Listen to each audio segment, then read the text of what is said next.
How does immunotherapy help relapsed Ewing sarcoma? How does immunotherapy help relapsed Ewing sarcoma?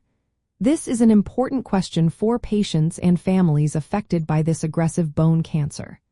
Ewing sarcoma primarily affects adolescents and young adults, and when it relapses after initial treatment, options can become limited.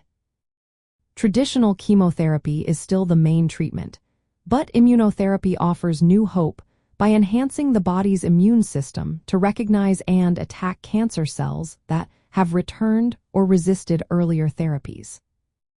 One key way immunotherapy helps is by targeting tumor-specific antigens. For example, some therapies use engineered immune cells known as CAR T cells that are designed to recognize GD2, a molecule found on Ewing sarcoma cells. These CAR T cells can directly attack and kill the cancer cells.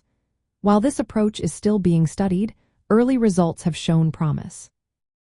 Another important aspect is how immunotherapy can modify the tumor microenvironment.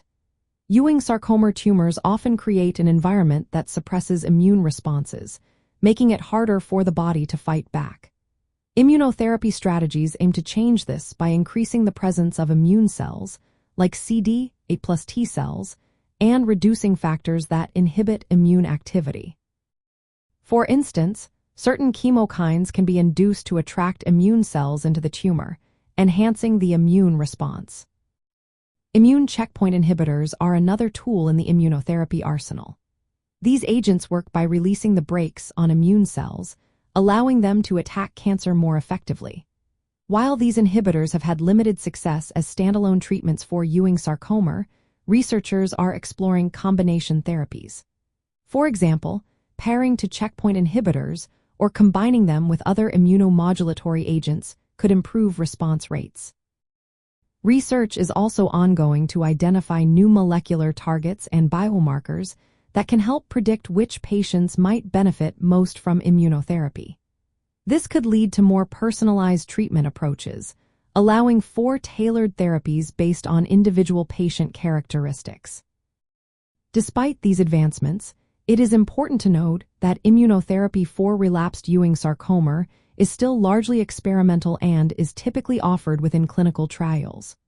Current evidence suggests that it may provide benefits for some patients, especially when combined with other treatments, but it has not yet replaced chemotherapy as the standard of care.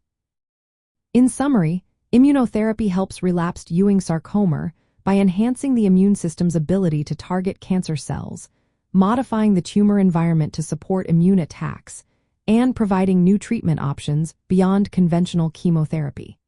However, its role is still evolving, and patients should consult with oncology specialists to explore appropriate clinical trial options and personalized treatment plans.